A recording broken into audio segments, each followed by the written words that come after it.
Bueno, entonces la clase pasada vimos básicamente lo que significó la Pascua, lo que es el patrón de redención que vamos a ver en el Éxodo, y hablé un poco de muchos patrones que vamos a ver luego en el Nuevo Testamento respecto a lo que es el Éxodo y la Pascua. Obviamente no los elaboramos todavía porque estamos estudiándolo simplemente en su contexto, pero algo importante de notar en lo que es la Pascua es cómo hacer un patrón de la fidelidad de Dios a su pacto, ¿no? Y de gracia más que de cualquier otra cosa. Vimos un poco cómo es una ordenanza en el Antiguo Testamento para el pueblo de Israel y cómo eso luego es el patrón de lo que nosotros celebramos como la Cena del Señor, una cena que también se celebra en el día de Pascua, intencionalmente, con un significado muy especial y que tienen ambas funciones, ¿no?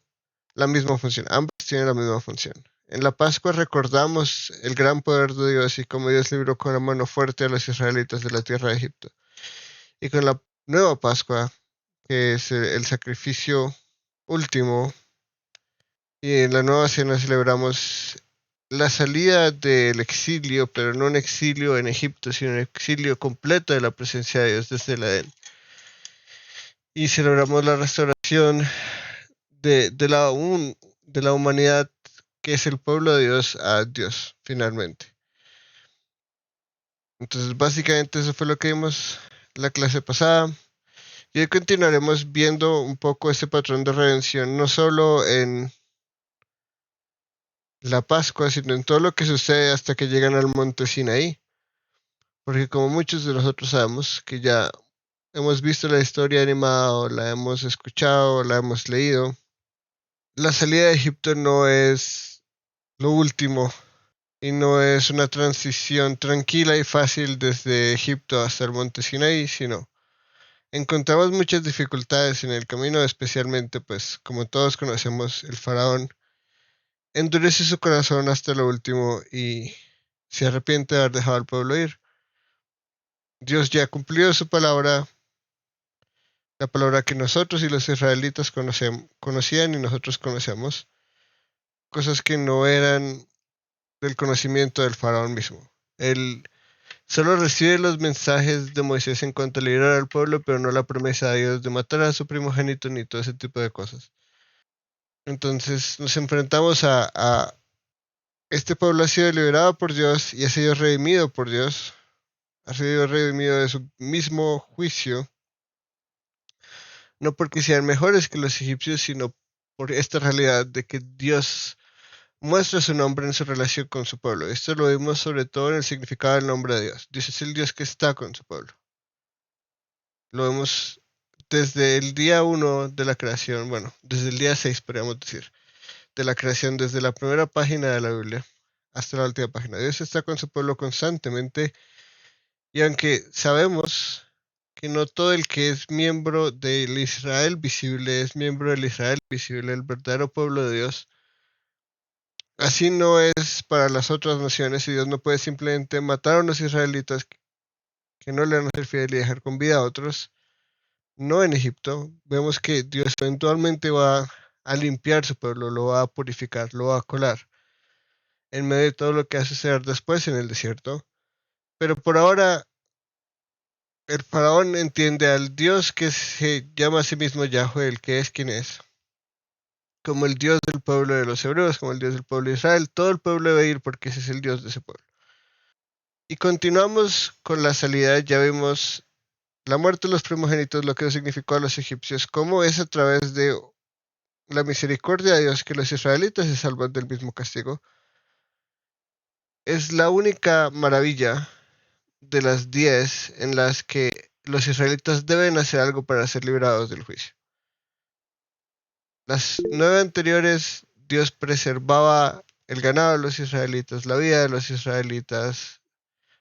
En su territorio no estaban las ranas, en su territorio no estaban los insectos, a ellos no los afectaron todas estas calamidades, no esta lluvia que causó incendios y estos truenos y relámpagos y este granizo que mataba gente, no los afectó a ellos, pero no tenían que hacer algo para que Dios los redimiera o los salvara de este juicio.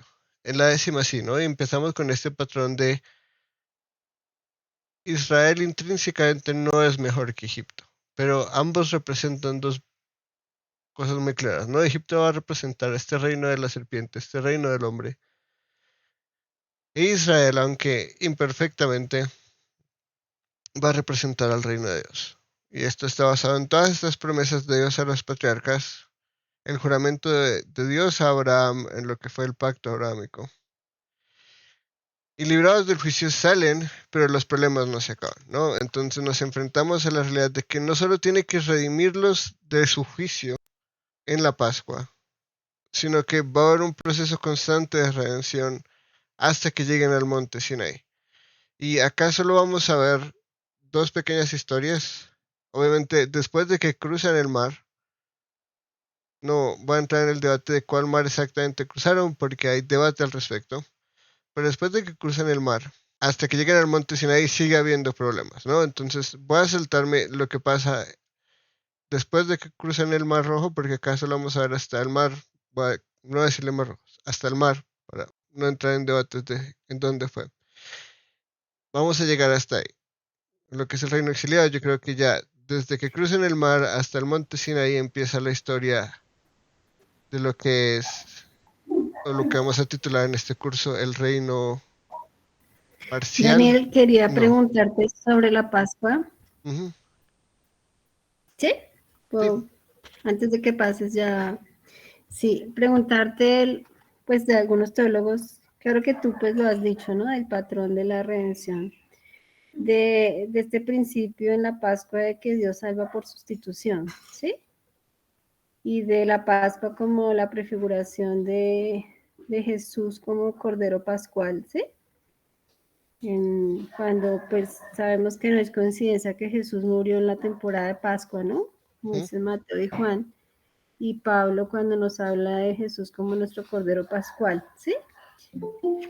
Y en esa medida también, sí, de Cordero que allí muere, prefigurando a Jesús también el rescate de Egipto del pueblo, prefigurando, sí, la libertad que por Jesús obtenía al morir en la cruz. Sí, es la interpretación correcta, sí, de tipología de lo que va a ser la redención. Quería preguntarte por eso. Muchas gracias por la pregunta. Respecto a lo que es salvación o redención por sustitución, yo en lo personal no creo que eso lo podamos ver de la Pascua.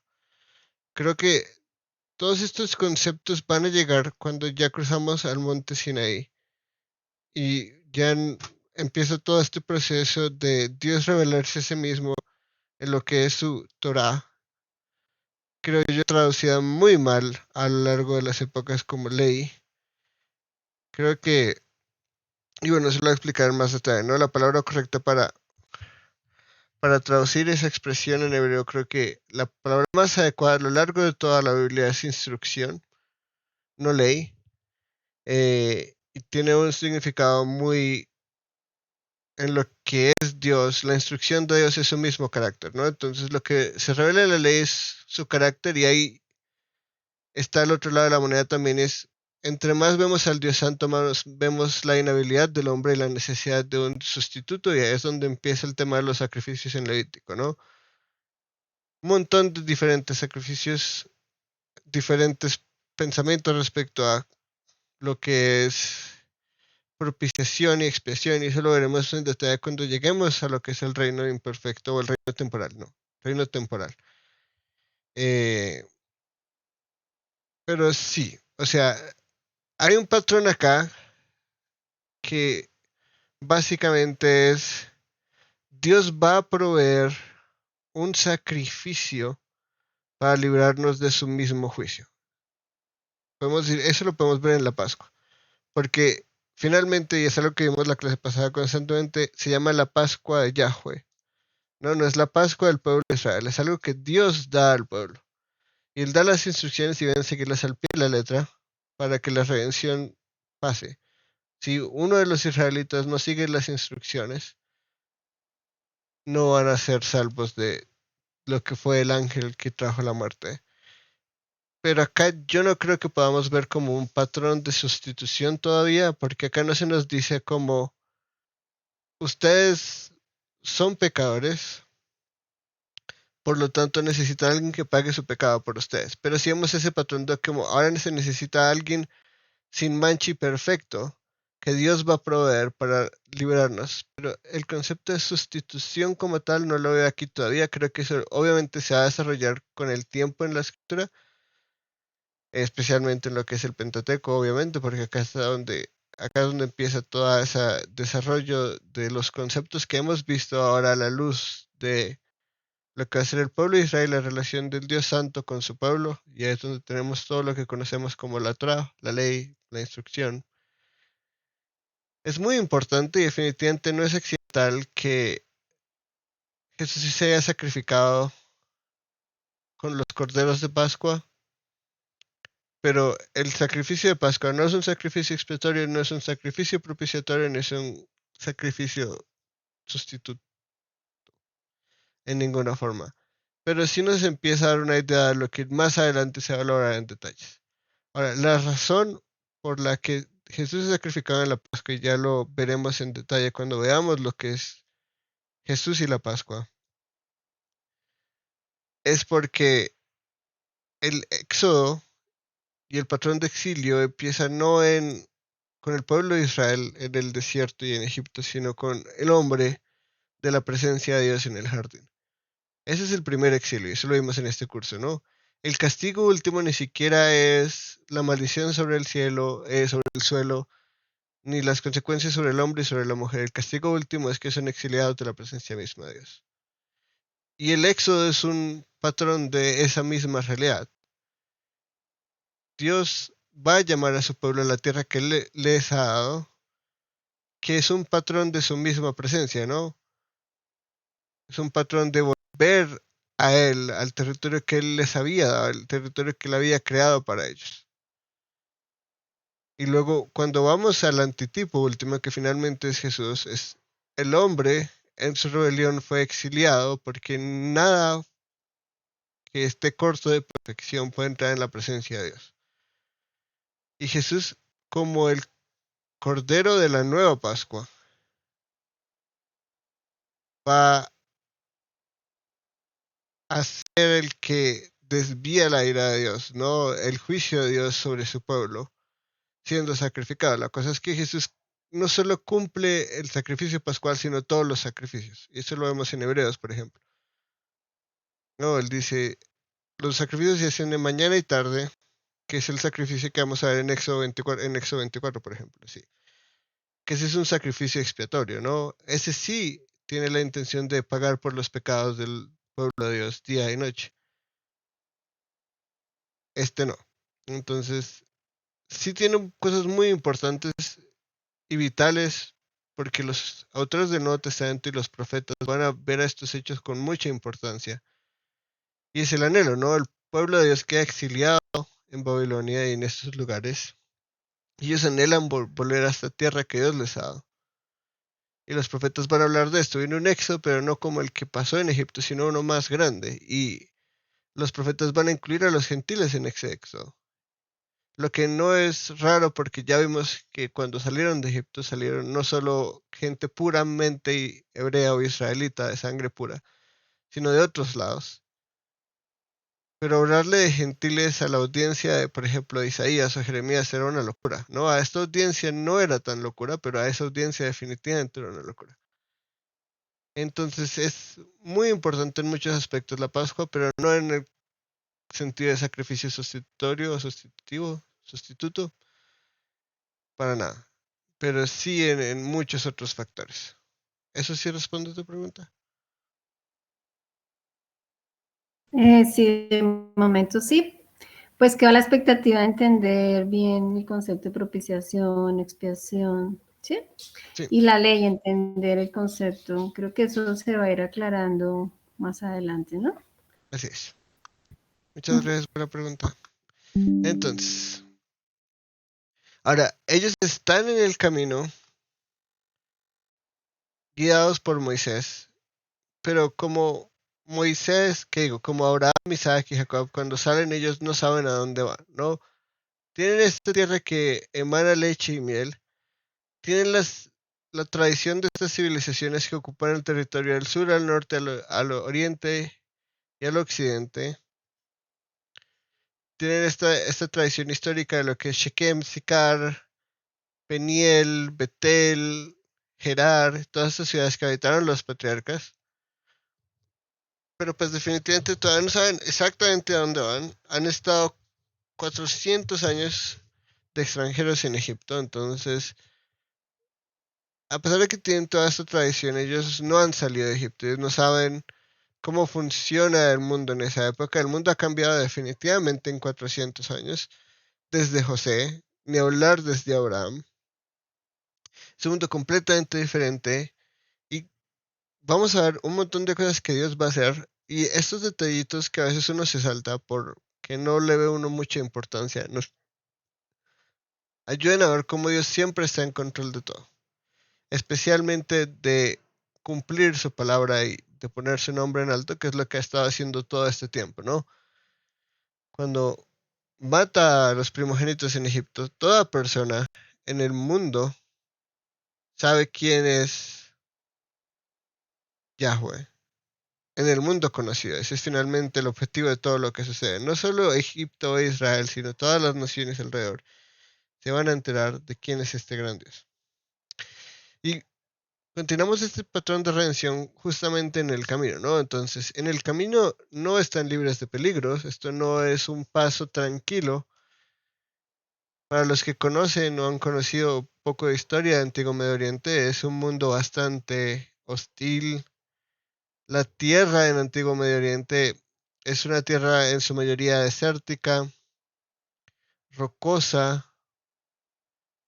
Las civilizaciones, como hemos visto, están mucho en armar guerras, en crecer como clan, como familia, ocupar grandes territorios, tomar sus riquezas, tomar su gente, hacer esclavos, etcétera, ¿no? Entonces, no va a ser un camino fácil y lo sabemos especialmente porque entendemos lo que va a pasar después, ¿no? Que van a enfrentarse a un mar que no pueden atravesar porque es bastante profundo.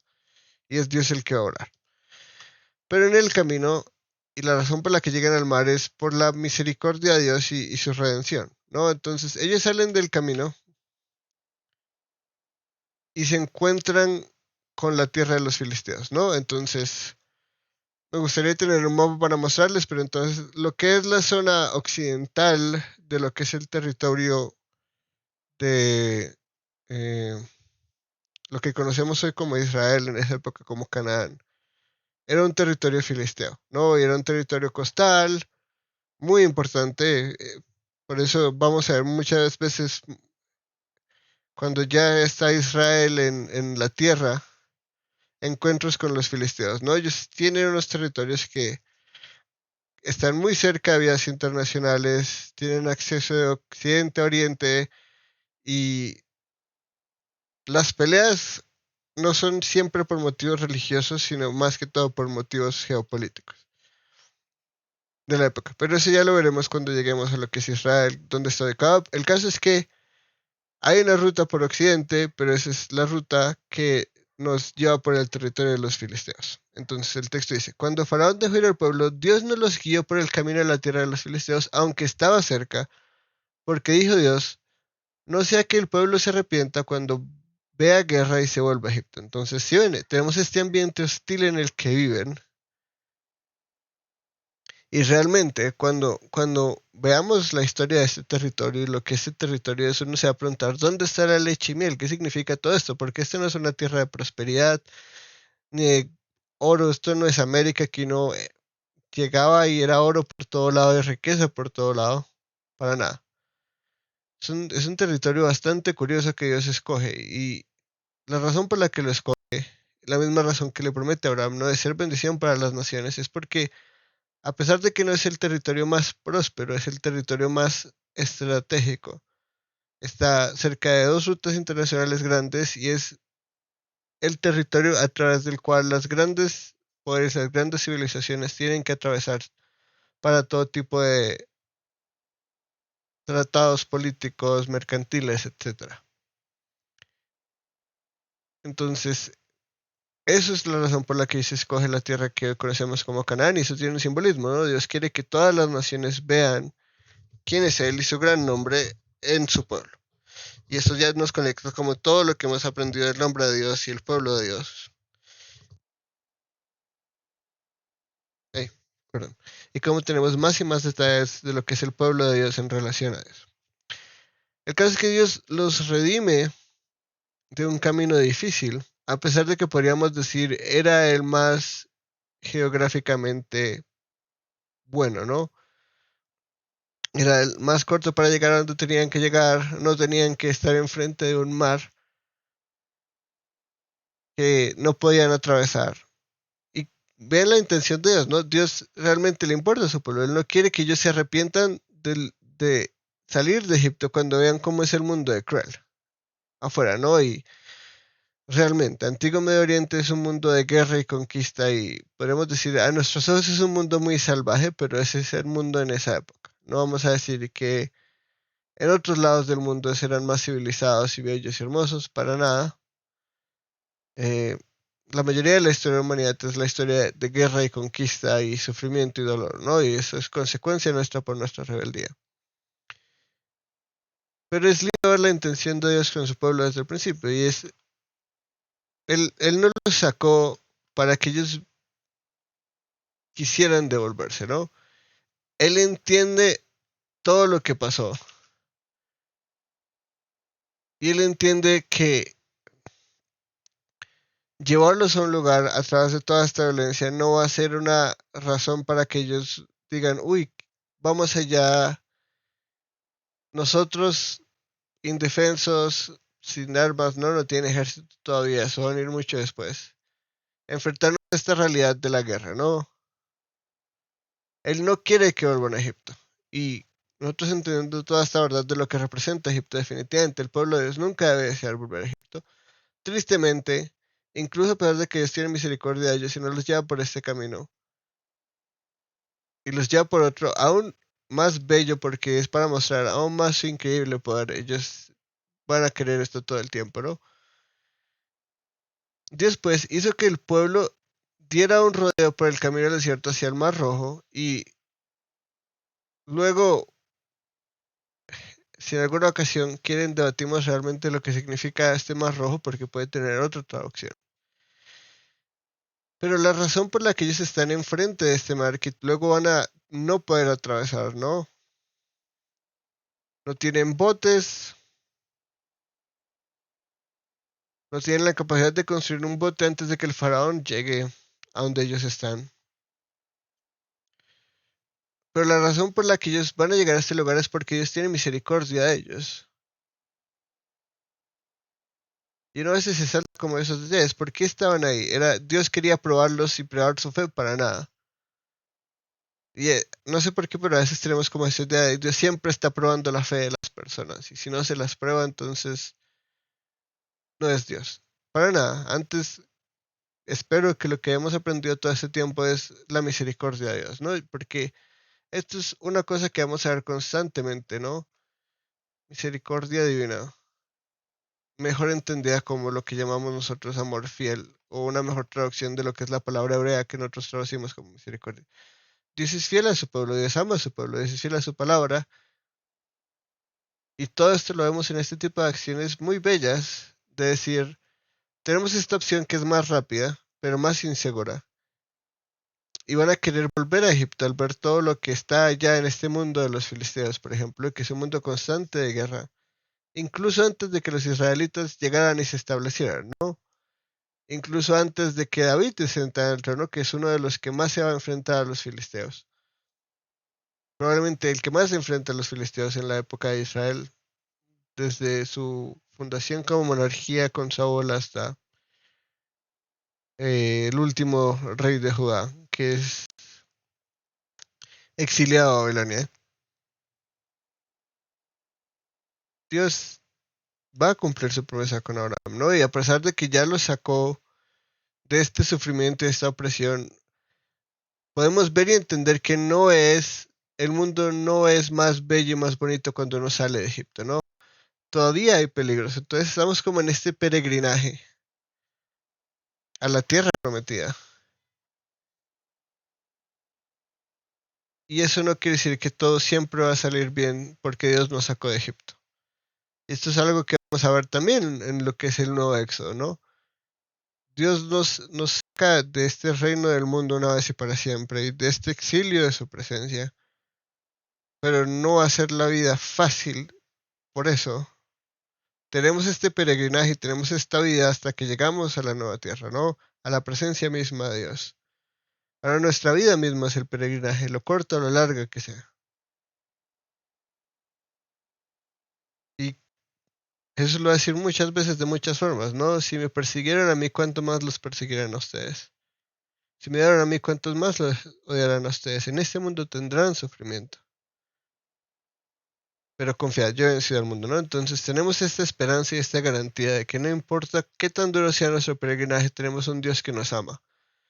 De la misma forma que Dios amó a Israel y prefirió llevarlos por el camino más largo para que fueran más seguros. Y acá lo que podemos ver es la misericordia de Dios. A veces nos enfocamos mucho en el hombre y como el arrepentimiento del hombre y las actitudes del hombre, pero no nos enfocamos en lo que Moisés quiere mostrarnos y es que es Dios el que los guía. No es el hombre el que toma la decisión. Tenemos a Moisés, que es el profeta, ¿no? El representante de Dios en la tierra en este momento. Y él los guía. ¿Por dónde los guía? Por donde Dios los dice. Y acá Moisés simplemente nos está mostrando por qué Dios decidió llevarlos por un lado y no por el otro. Y no es por mostrar su poder, aunque eso es lo que va a hacer, sino es porque ama a su pueblo. Él quiere que estén seguros en esta trayectoria, en este camino que van a coger. Y también en todo esto, pues vemos su nombre en providencia, y es que Él mueve todos los hechos para cumplir sus propósitos. Tanto que está la tierra de los filisteos por la que no es bueno cruzar, y Dios va a usar eso para llevarlos por el camino seguro, y va a mostrar su nombre y su poder en la salvación última, la redención última, que es que ellos van a cruzar el mar y los egipcios no, y el juicio último, que es que no solo acabó con el primogénito, sino acabó con una dinastía completa de Egipto, Dios, y así muestra su nombre. Pero todo esto es como partes del rompecabezas de la providencia divina. En orden de batalla subieron los israelitas desde la tierra de Egipto, ¿no? Entonces, no sé exactamente lo que esta expresión en hebreo significa, luego les llevo al detalle, pero lo importante de este pasaje es que Dios los llevó seguro y mientras tanto iba cumpliendo sus propósitos de llevarlos al Mar Rojo para mostrar su poder, no para probarlos. Esto nunca es cuestión de probar la fe de los hombres o la fe de su pueblo. Él ya sabe quiénes se van a rebelar contra él desde el principio, ¿no? Y es lo que va a hacer desde que salen de Egipto y cuando llegan al monte Sinaí empieza lo que es a, a salir a luz el corazón idólatra, hipócrita de los israelitas. Va a empezar a limpiar su pueblo para que los que entren sean los que deben entrar.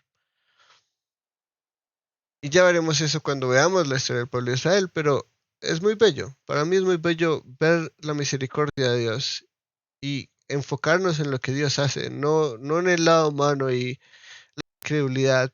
Si hubieran tenido más fe, hubieran podido haber ido por el lado de los filisteos. Nada que ver. Eso no es lo que nos quiere mostrar Moisés y eso no es lo que nos quiere mostrar Dios cuando nos pone este tipo de textos.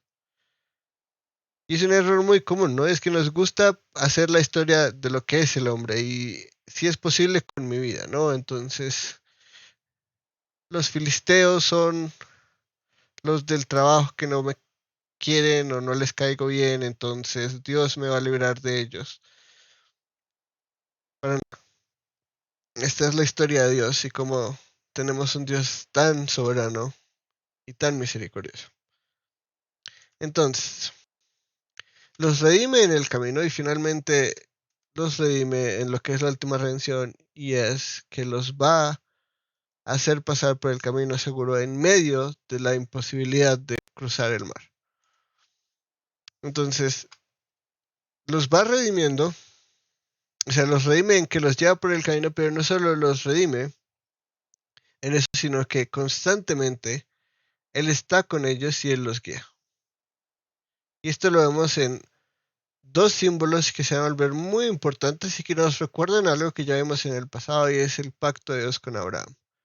Esta nube y esta columna de fuego no las vemos por primera vez en Israel, sino las vemos por primera vez con Abraham. Y eso es muy importante entenderlo, porque esto es algo que no solo debería conectarnos toda esta historia que hemos visto hasta el momento, sino ponernos en la mente de los israelitas. Ellos han escuchado estas historias. No, lo vemos en cómo Moisés responde a los comentarios que hace Dios en la zarza ardiente. Él ha escuchado todo esto y por eso se tapa el rostro, porque no quiere morir, porque entiende que Jacob dijo cuando cambió su nombre, no, yo vi a Dios y fui la excepción y por eso no moriré. Él sabe que no le ha revelado su nombre a los patriarcas y por eso le pregunta cuál es tu nombre, ¿no? Entonces todo esto está conectado. Y ahora imagínense, esta audiencia por primera vez ha visto estas cosas que ha escuchado generaciones y generaciones atrás. Ya han pasado 400 años desde José, cuando José trae a los israelitas, bueno, a lo que es el pueblo de Israel, sus dos hermanos y los, bueno, sus 11 hermanos y los hijos de sus hermanos y sus familias, etcétera, y Jacob. Jacob ya está en edad de muerte, ¿no? No es mucho tiempo después que muere. Entonces estamos hablando de, ya pasaron las tres generaciones de los patriarcas, empieza la generación en Egipto, ya con Jacob muerto, y tres generaciones más, ¿no? 430 años en Egipto. Ya esta generación, para eso es mito, ¿no? Eso realmente pasó, sí. Y el mismo Dios que hizo este pacto con Abraham de voy a asumir maldición sobre mí mismo, si se cumplen los términos del pacto, les va a mostrar como le mostró a Abraham, de la misma forma que él está ahí. Él cruzó esos animales y él los va a guiar por el lugar seguro. Y salieron de Sucot y acamparon en Etam, al borde del desierto. El Señor iba delante de ellos de día en una columna de nube para guiarlos por el camino y de noche con una columna de fuego para alumbrarlos, a fin de que anduvieran de día y de noche. No quitó de delante del pueblo la columna de nube durante el día ni la columna de fuego durante la noche. Siempre estaba con su pueblo. Y esto nos recuerda a este gran Yahweh. No, ya vemos el nombre en su providencia, vemos el nombre en su santidad, pero también vemos el nombre en esta realidad de que Él es el Dios que está con su pueblo. Y finalmente vamos a ver, ¿no? Cuando vamos al futuro y vemos la construcción de lo que es el tabernáculo y el arca, y lo vemos tanto en el tabernáculo como en el arca, que esta nube de humo entra en el tabernáculo, no entra en el lugar santísimo, y ahí vemos la presencia especial de Dios que nos trae de vuelta por allá a Edén, ¿no? De la misma forma, estos símbolos se vuelven un símbolo constante de la presencia especial de Dios y la presencia de Dios en su pueblo. Cuando yo veo esta nube de humo y cuando yo veo esta columna de fuego, veo que Dios está con nosotros todo el tiempo. No quitó delante del pueblo la columna de nube durante el día ni la columna de fuego durante la noche. Eso quiere decir que por 24 horas, mientras había luz, había una columna de humo o una nube que ellos podían ver porque había luz. Y cuando ya era de noche, había una columna de fuego siempre con ellos. No había un segundo en el que no estuviera, es lo que nos está intentando decir. Ahí vemos la fidelidad de ese pueblo. Ni siquiera cuando dormían, la columna de fuego dejaba de estar ahí. Esto es increíble, esto no es simplemente como la estrella en Belén con el Rey de Reyes que nace, es simplemente una señal de ahí está el camino. No, esto es un símbolo aún más grande. Es Dios está con su pueblo. Y cuando está con su pueblo los guía. Y ahora relacionamos esto con el hecho de que los redimió en el camino para no ir por el camino de los filisteos. Es todo lo que Dios ha dicho que va a hacer y la revelación de su nombre están completamente relacionados. Él no dijo, ok, ya hice 10 maravillas, excelente, salgan, salieron y ya. Ahí llegó mi responsabilidad. Ya que yo los iba a sacar, ya, listo. Ustedes se venderán solitos, ustedes ya son adultos, ya son grandes, pueden caminar, tienen un montón de riquezas que yo les di, pueden negociar en el camino. Como esta perspectiva deísta de Dios, que Dios simplemente hace cosas y las deja funcionar por sí mismas, para nada. El Dios bíblico, este Dios que ahora conocemos como Yahweh, es lo opuesto a lo que nosotros usualmente pensamos de Dios, ¿no? Es como un Dios que es todo meritocrático. Yo les doy esto, ustedes tienen que probar que son capaces, que se lo merecen, que son suficientes y ahí les daré más cosas. Para nada. Ese no es el Dios de la Biblia. Si algo que vamos a ver constantemente es que incluso este pueblo que es infiel, ¿no? Porque nosotros ya conocemos la historia. Dios va a ser fiel. Y este es un pueblo que va a ser conscientemente infiel y conscientemente rebelde.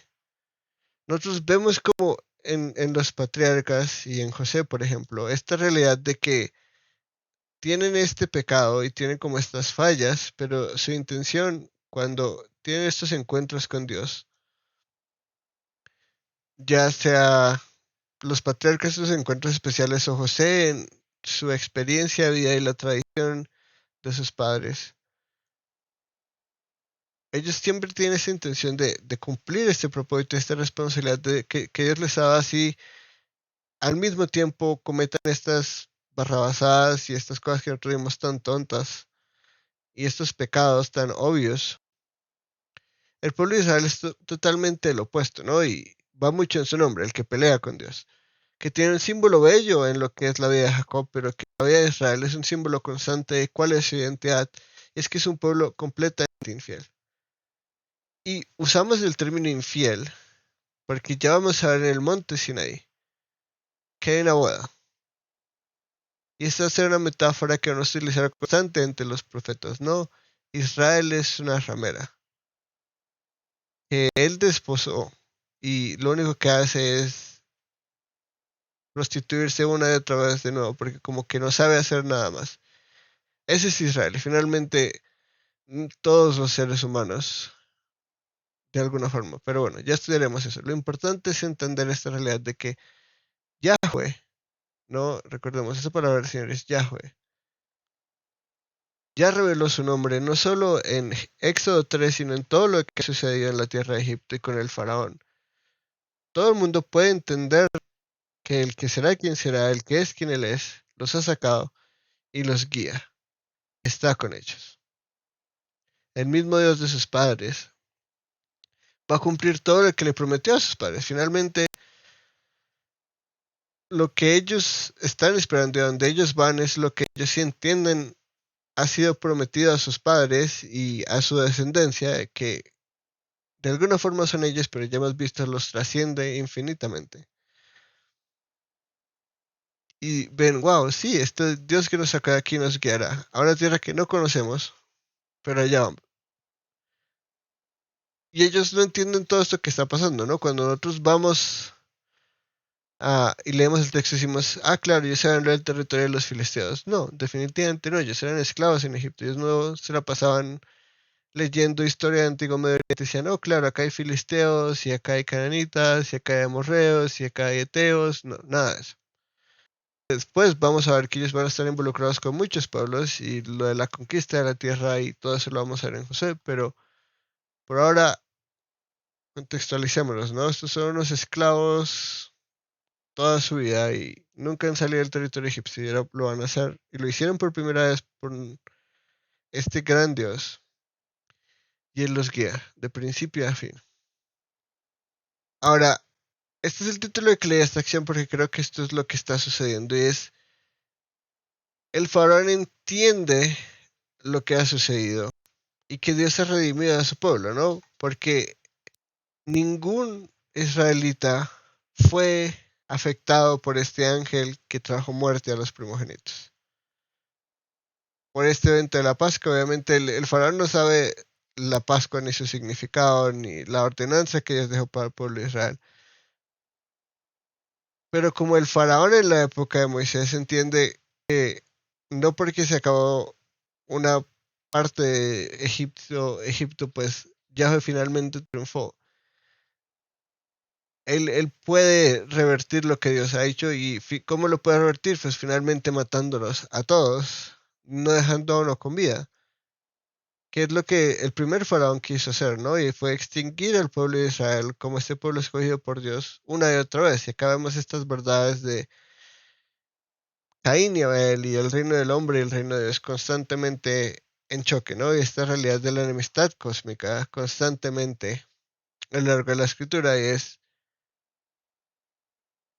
¿yo por qué voy a dejar ir a este pueblo cuando simplemente los puedo matar y ya, que no vayan a ningún lado? Nosotros sufrimos castigo, si no queda ninguno de ellos, finalmente nosotros ganamos. Y todo lo que hizo este gran Yahweh, pues no significa nada. Y esta sería la respuesta normal cuando pensamos como alguien de Antiguo Medio Oriente, ¿no? Este Dios sin pelear, no sin ejército, venció a mis dioses y venció a mi pueblo, pero realmente no todo egipcio pereció, no todo Egipto pereció. Si yo quiero mostrar la grandeza de mis dioses por sobre los de este dios israelita, lo que tengo que hacer es finalmente matarlos a todos. Si no queda un israelita, pues su dios es así de pequeño. Finalmente terminé triunfando yo, porque a pesar de que yo perdí un montón de cosas, puedo acabar con este pueblo y empezar otra vez, y mis dioses me van a bendecir, etcétera, etcétera, ¿no? Entonces, tenemos esta realidad de el reino de la serpiente y el reino del hombre, y este faraón siendo como el representante de lo que es este reino, ¿no? Entonces sabemos que no quieren a Dios, ni aliarse con Dios. Esa ha sido la actitud de la simiente de Caín y de la simiente de la serpiente desde el principio, ¿no? Este patrón constante de rebeldía contra Dios, de rebelión contra Dios. Y podemos decirlo realmente sin ninguna razón válida, ¿no? Solo por este deseo de tener este reino y este poder y esta gloria para uno mismo.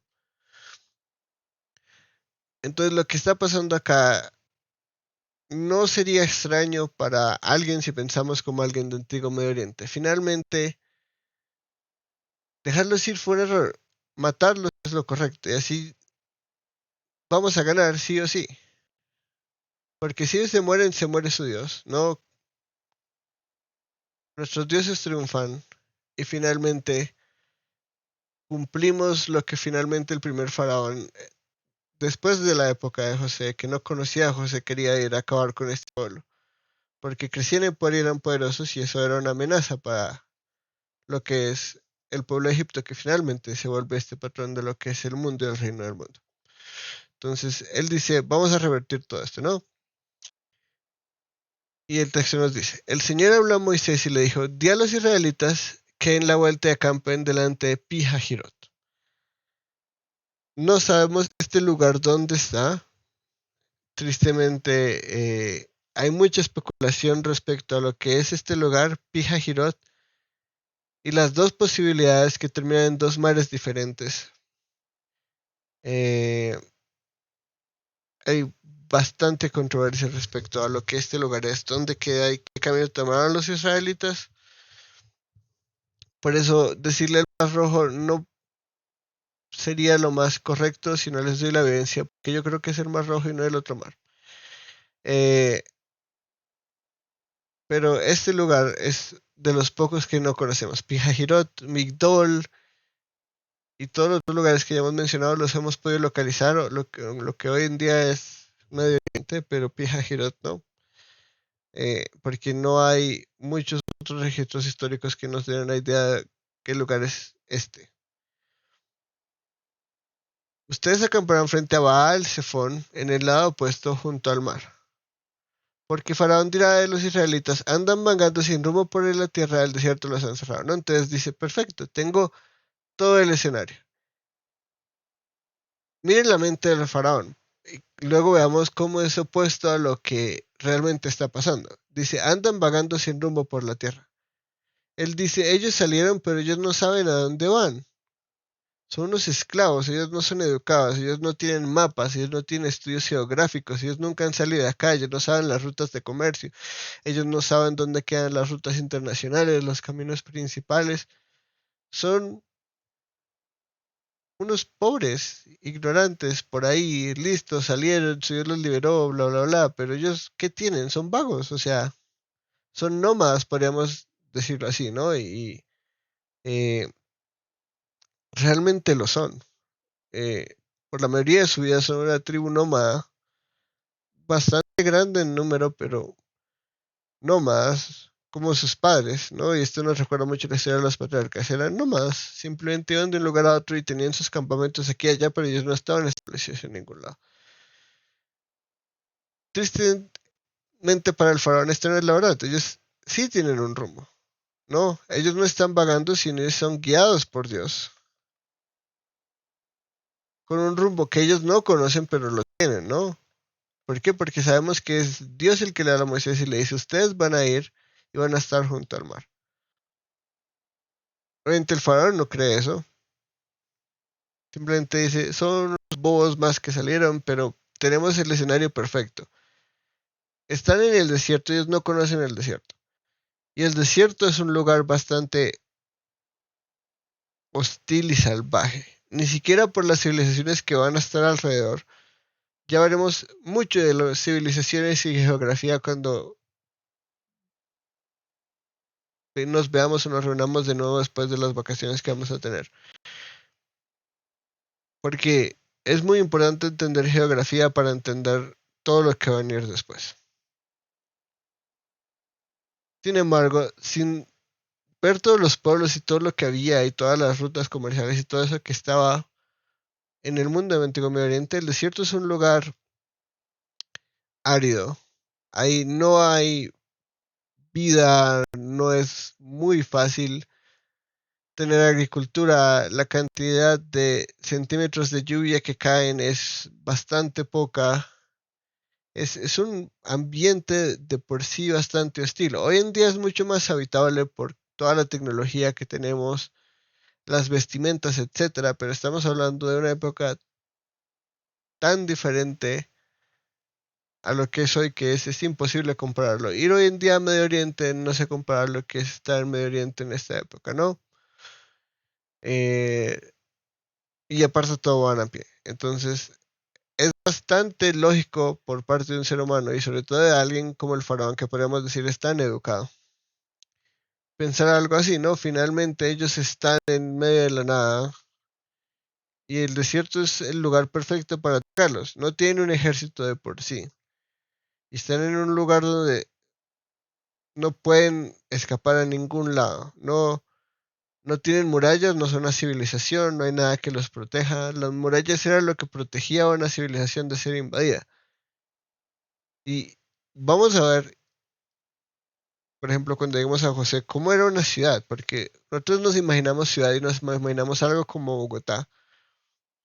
La realidad es que las ciudades son unas cosas minúsculas, muy pequeñas, y nos vamos a sorprender de lo que son las murallas, ¿no? Finalmente, hoy en día, con la capacidad militar que tenemos, una muralla de esas no duraría 2 segundos. Pero una muralla en esa época, donde estamos hablando de lanzas y arcos y flechas bastante primitivos y espadas, pues una muralla de esas era una cosa maravillosa y loquísima, ¿no? Pero entonces están completamente vulnerables y están en un lugar que no les da ninguna ventaja, sino al contrario, un montón de desventajas. Y luego nos vamos a encontrar con la realidad de que no solo están en este desierto, que es este ambiente tan único y en contra suya era una expedición militar, podríamos decirlo así, ¿no? En supervivencia y en un territorio como bueno para pelear y ni siquiera saben que los van a atacar, sino que él los va a poner junto al mar, ¿no? Entonces literalmente van a estar encerrados por lado y lado, porque el desierto no es un lugar en el que puedan escapar y defenderse y huir. Y al otro lado van a tener el mar, que es un lugar que no pueden atravesar. Entonces van a estar literalmente entre la espada y la pared. Solo algo sobrenatural y una mano poderosa los puede salvar. precisamente, a pesar de que Dios los sacó con mano fuerte, ellos van a dar incluso desde eso, ¿no? Y vemos como el corazón del pueblo de Israel constantemente. Cuando le anunciaron al rey de Egipto que el pueblo había huido, Faraón y sus siervos cambiaron de actitud hacia el pueblo y dijeron, ¿qué es esto que hemos hecho? ¿Qué hemos permitido que Israel se fuera y dejara de servirnos? Faraón preparó su carro y tomó consigo a su gente, ¿no? Entonces, finalmente vemos el endurecimiento último del corazón del faraón y es, ha visto todo lo que Yahweh ha hecho. Y dice, no importa, nosotros tenemos la ventaja, aún más grande es la ventaja militar.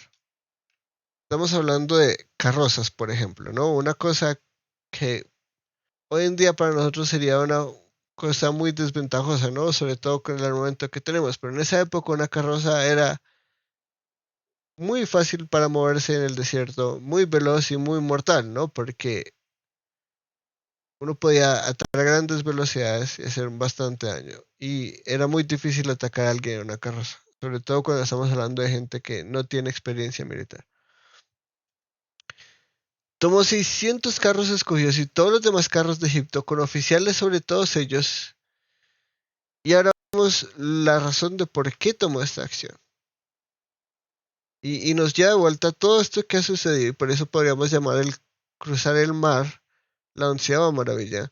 Porque dice, y Yahweh endureció el corazón del faraón, rey de Egipto, y este persiguió a los israelitas, ¿no? Entonces, ¿por qué el faraón tomó esta decisión? A pesar de que ha habido todo esto. Y la cantidad de carros que sacó. Esto para, básicamente es todo el ejército de Egipto, podríamos hablarlo de esa manera.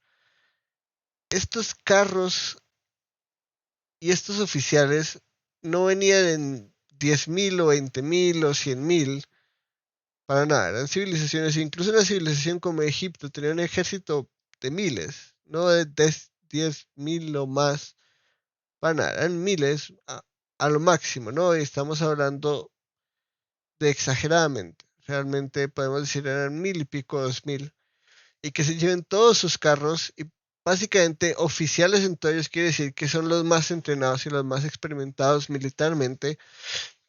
Está cogiendo la artillería pesada para enfrentarse a unos nómadas. Es una decisión muy curiosa, ¿no? Y muestra finalmente el propósito de Dios, y es que Él no simplemente va a acabar con Egipto como lo ha hecho, sino finalmente va a atacar directamente el faraón.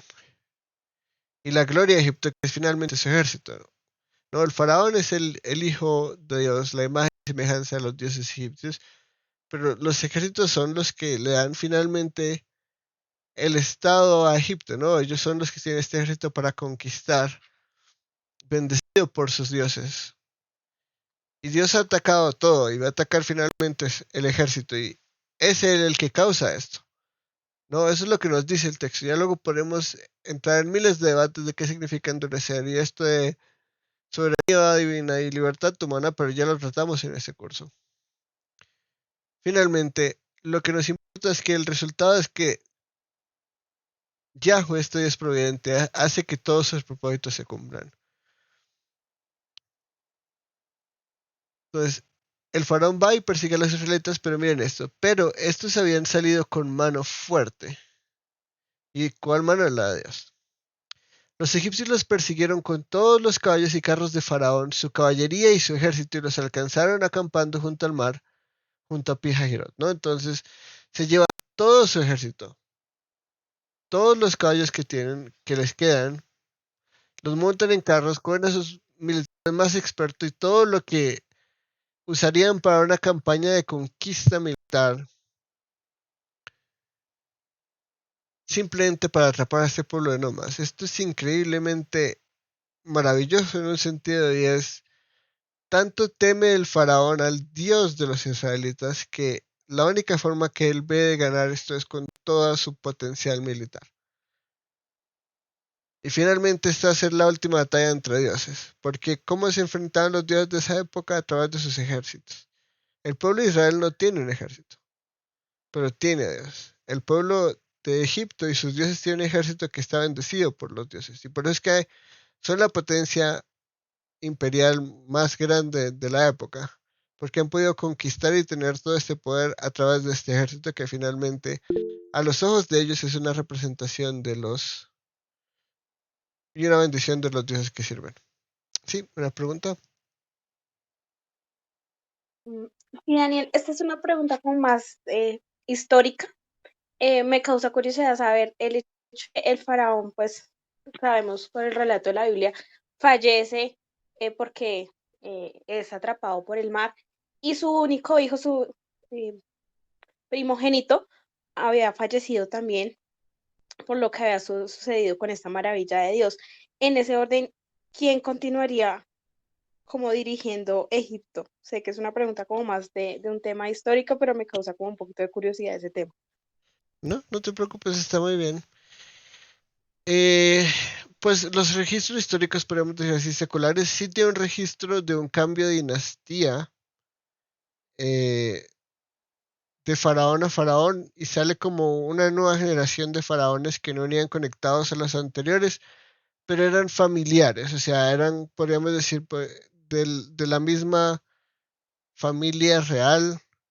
Entonces acá serían como, no estoy seguro, pero sería como un primo o un familiar de lo que fue el faraón. Sí, se hace como la misma cosa que sería para un monarca en el medioevo. Y se va arriba en el árbol y se intenta, en el árbol genealógico y se escoge la que es el linaje más puro que se representaba al faraón.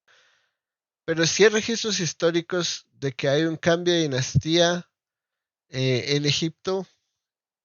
Obviamente no lo van a relacionar con la Biblia y hay mucho debate sobre la época en la que ocurrió y en la época en la que ocurrió el éxodo, obviamente porque la historia secular siempre busca desprestigiar la Biblia, entonces siempre están como las tensiones, pero basado en la época en la que ocurrió y que es esta época de los 1400, 1300, que es en la que más o menos, podríamos decir, unánimemente, al menos en el mundo conservador, se considera el éxodo, pues se cree que fue este mismo faraón. Pero si simplemente se hacen estos árboles genealógicos y se continúa la dinastía por otro lado, entonces eso fue lo que pasó, ¿no? Y creo que fue un primo del que era el faraón en esa época el que asumió el trono. Si no estoy mal, si me equivoco, cuando volvamos de vacaciones les corrijo la información, pero creo que fue un primo el que continuó con la dinastía, pero sí, finalmente sí continuó la dinastía, pero no por el lado de este faraón ni de su hijo, obviamente, porque ambos murieron. Y tenemos Muchas registro gracias. histórico de eso, que es bello. Así, pues, obviamente los seculares no van a aceptar esto, pero nosotros sí. Súper. Muchas gracias. Muy claro. Bueno, me alegra. Bueno, entonces se van con todo este ejército y se encuentran a los israelitas. Y nosotros, como buenos conocedores de la Biblia, sabemos lo que sucede y es que la respuesta de los israelitas es pura fe y decir, Dios nos va a liberar como nos liberó cuando salió de las tierras de Egipto, ¿no? No, son necios por todo. Y ya hemos hablado del nombre de Israel y creo que desde aquí ya empezamos a ver la naturaleza del nombre de Israel. ¿Qué dicen los israelitas? Y dijeron a Moisés, ¿acaso no había sepulcros en Egipto para que nos sacaras a morir en el desierto? ¿Por qué nos has tratado de esta manera, sacándonos de Egipto? ¿No es esto lo que te dijimos en Egipto? Déjanos para que sirvamos a los egipcios, porque mejor nos hubiera sido servir a los egipcios que morir en el desierto. Y acá tenemos muchas cosas que desempacar, pero quiero empezar de abajo hacia arriba y es esta actitud de este pueblo de uno decir que fue Moisés el que lo sacó, cuando fue Dios con su mano poderosa el que lo sacó, ¿no? Entonces le echan la culpa a Moisés como si él fue el que trajo a Dios y es todo lo opuesto, ¿no? Él es enviado por Dios, porque Dios los iba a librar, quisieran o no, Dios tenía un propósito. Y vamos a ver qué es real, o sea, ellos nos van a decir en este momento a todas las personas adultas, nosotros no queríamos salir, ¿no? Entonces es muy curioso, Dios los saca a la fuerza. Y ellos son redimidos, yo creo, de la misma forma en la que Dios mueve el corazón de los egipcios para darles cosas y endurece el corazón del faraón.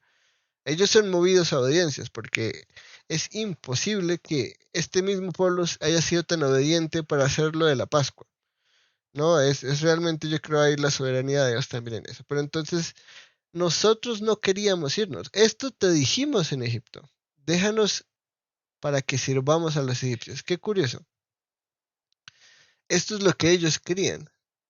Ellos querían vivir y servir en el reino del hombre, ¿no? Esto nos recuerda toda la historia que hemos visto y cómo es, yo creo, la mayor tentación del pueblo de Dios, y lo vamos a ver mucho en el Nuevo Testamento, ¿no?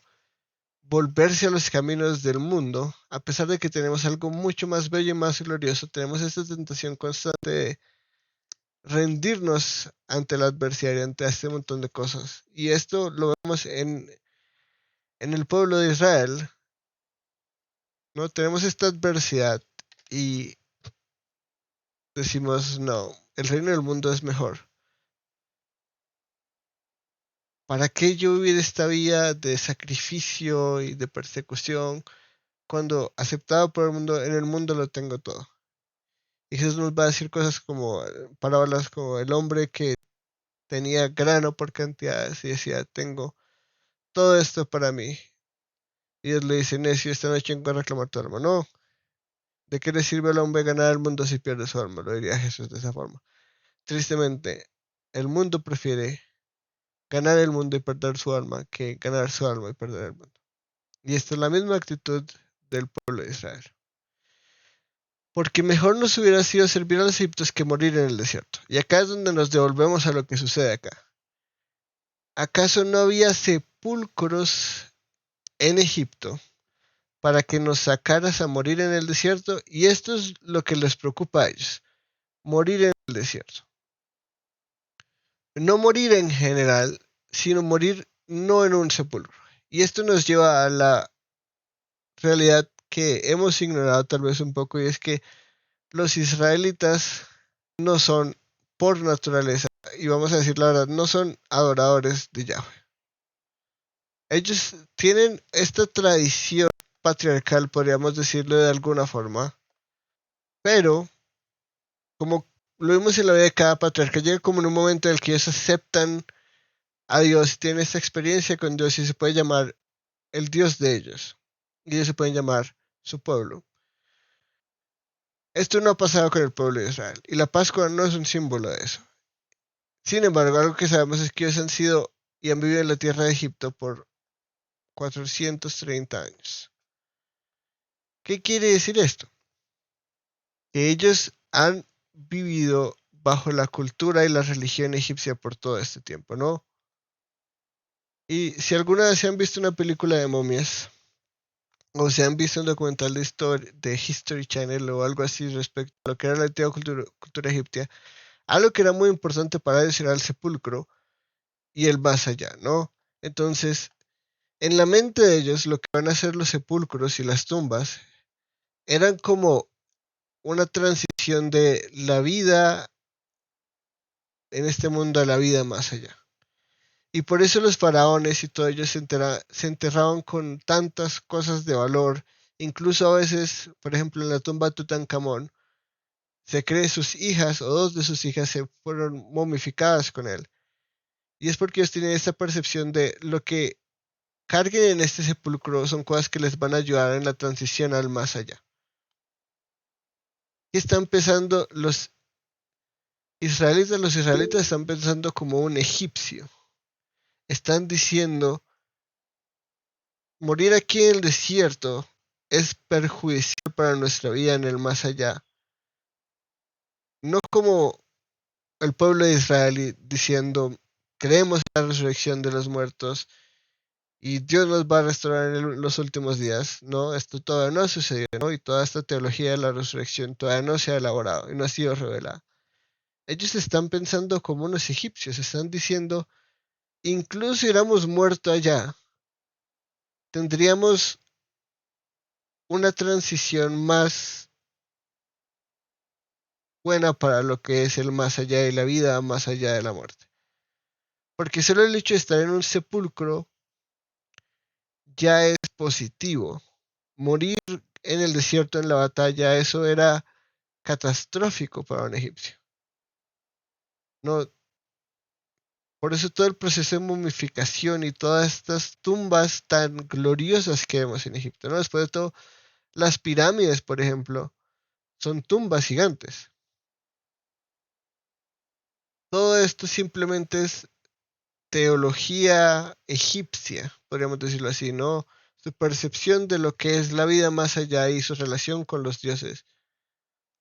Los israelitas están pensando como egipcios. Su necedad está basada en que su corazón y su oración no son a Dios. Tienen como esta mezcla rara de lo que es tradición patriarcal, pero la cultura y la religión de Egipto, que es la que han vivido por todo este tiempo. Y es de ahí donde sacan esta conclusión. Déjanos en Egipto para que sirvamos a los egipcios. Estar en el desierto nos llevaría a mal, ¿no? Ellos están viendo y entendiendo esta realidad de tal vez moramos allá y sería peor. Acá al menos servimos a los egipcios y tenemos como esta transición al más allá, como ellos. Morir en el desierto es como lo peor que uno puede hacer. Si queremos tener prosperidad y pasar al más allá y tener esta vida más allá de la muerte. Sí, Natalie. Hola Daniel. Bueno, es que mira que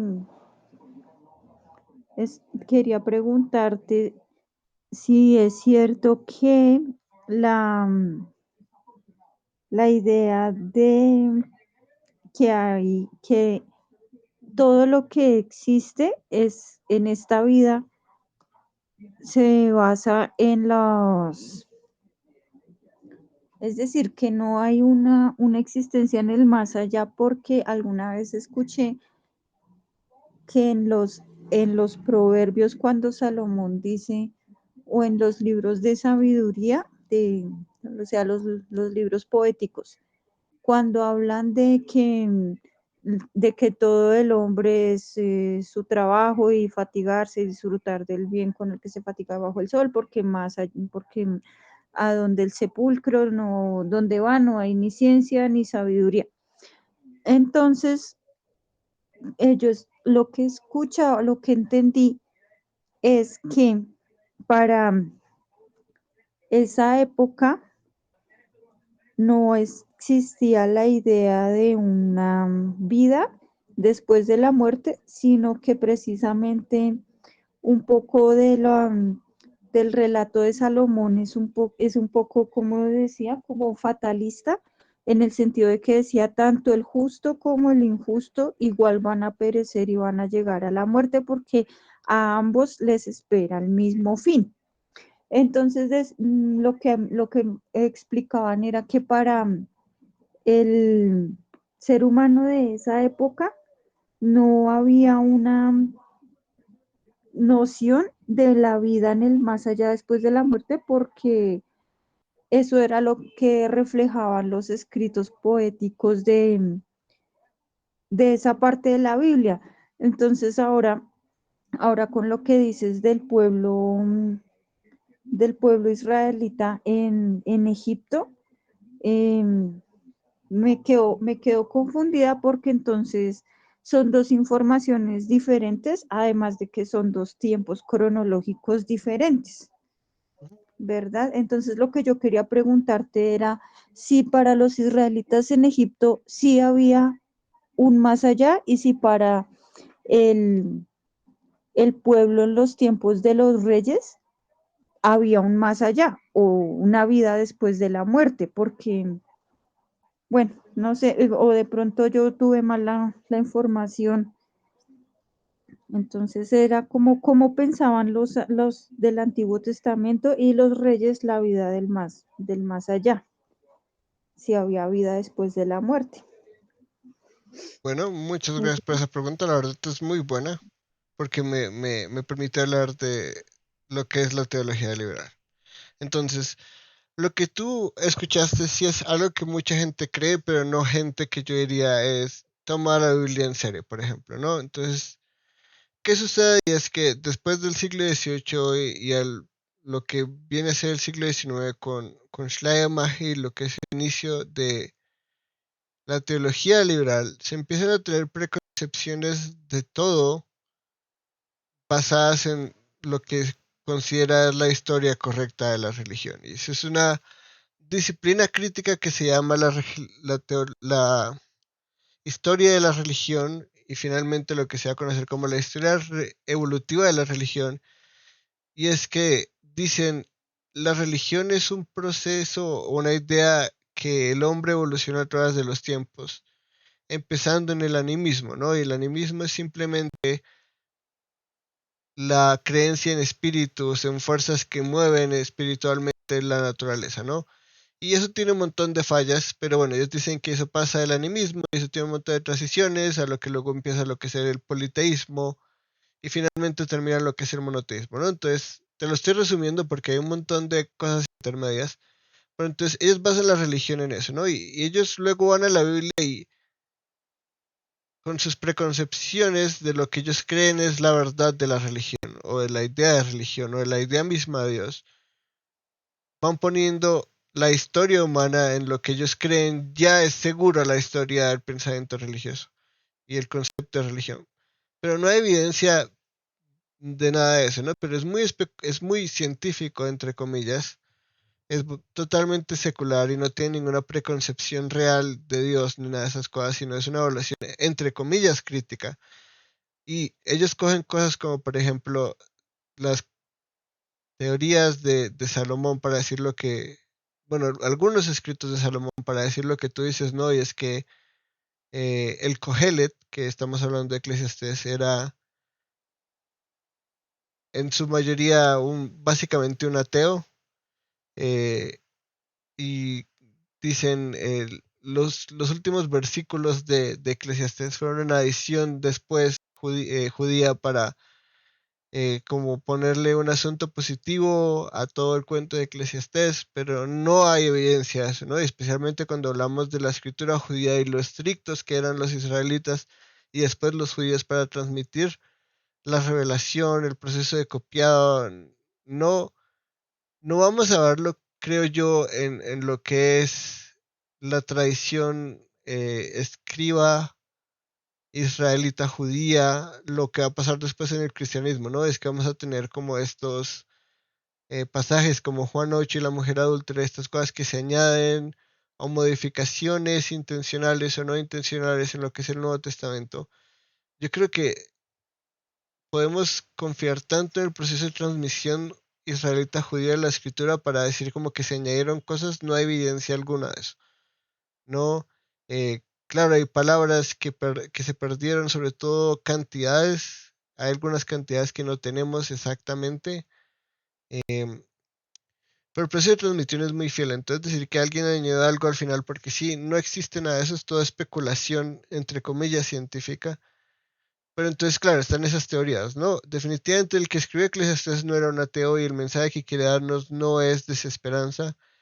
Eh, yo creo que la gente malentiende Eclesiastés tanto y alguna vez me gustaría enseñar Eclesiastés, pero no quiero desviarme mucho, ¿no? Entonces tienes esta perspectiva que está basada en presuposiciones completamente, diría yo, ateas de la realidad. Y examina esos textos y dicen, mira esto, mira lo otro. Pero te puedo asegurar que en el antiguo Medio Oriente la gente tenía una concepción de vida después de la muerte. De resurrección, no. Y eso es algo que va a ser estrictamente israelita, ¿no? Y la resurrección la vamos a encontrar desde Deuteronomio en adelante. Este concepto de resurrección.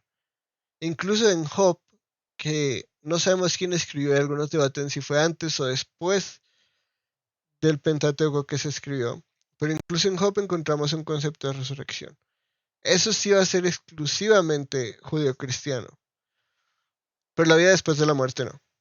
Eran extremadamente religiosos. En esta época el ateísmo no existía, y por eso es muy chistoso que digan que el autor del Kohelet, el predicador de Eclesiastés, era ateo, porque nadie en esa época era ateo.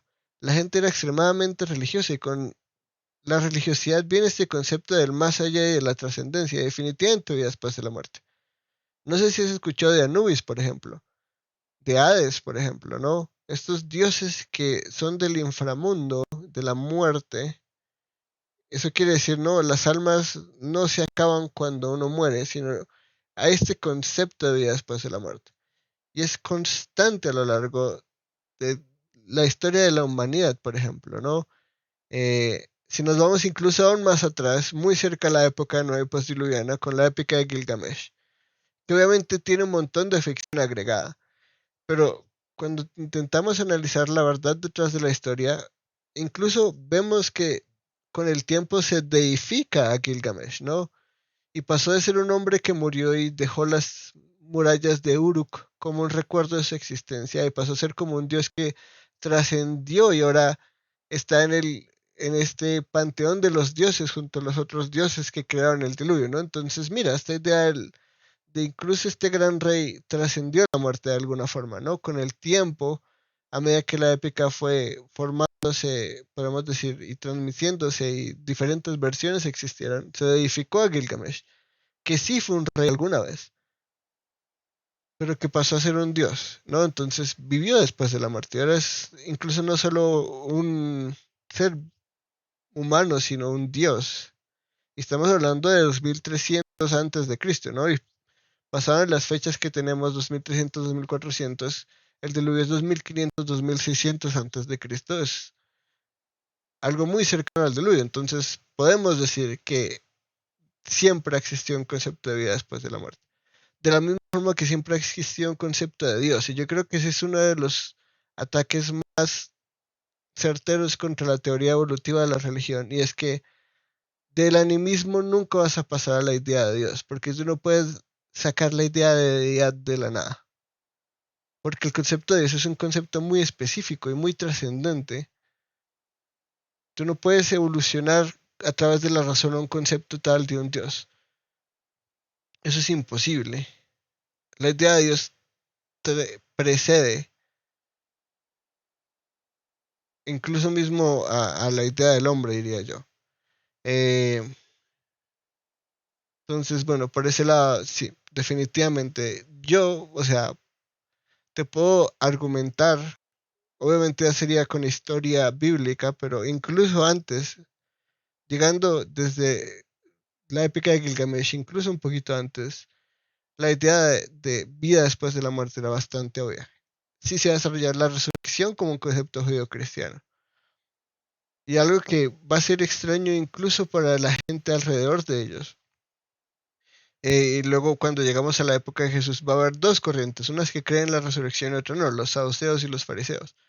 Y Pablo va a ser muy estratégico con eso, por ejemplo, en su juicio. eh, Va a ser muy controversial que los saduceos y los fariseos se unan para ir en contra de Jesús. Y incluso después de la resurrección de Jesús, el concepto de resurrección para el mundo gentil no era algo que esperaban. Es, es por eso que la resurrección de Jesús y el concepto de resurrección de Jesús es algo tan histórico, porque es algo que nadie en la época creería, y mucho menos tantos testigos, y no lo propagarían. Esto no era un concepto que se creía en la época. Eso le da un montón de fuerza a la resurrección. Pero sí, sí existía vida después de la muerte. Eso es un concepto tan viejo como la humanidad. Ahora, la resurrección no. Y ya cuando lleguemos a Deuteronomio y empecemos a entender este concepto de resurrección, vamos a ver lo vital que es la resurrección para la fe judeo-cristiana. No, cuando por ejemplo vamos a 1 Corintios 15, eh, Pablo nos va a decir, resucitó de acuerdo a las escrituras. No, eso es algo único. La resurrección es un concepto único judeocristiano, y que eso resucite de acuerdo a las escrituras al tercer día es una cosa loquísima. Sobre todo lo de 3 días. Eso es muy controversial, porque no va a ser ningún lado que diga y va a resucitar a los 3 días nadie. Eso no existe, y eso es muy maravilloso de luego preguntar por qué a los 3 días, de dónde saca Pablo que eso es de acuerdo a las escrituras. Pero bueno, ya me extendí demasiado, pero sí, definitivamente intentar escuchar al mundo secular respecto a lo que es la Biblia para mí es perder el tiempo. Porque siempre van a ir con presuposiciones y preconcepciones incorrectas de todo.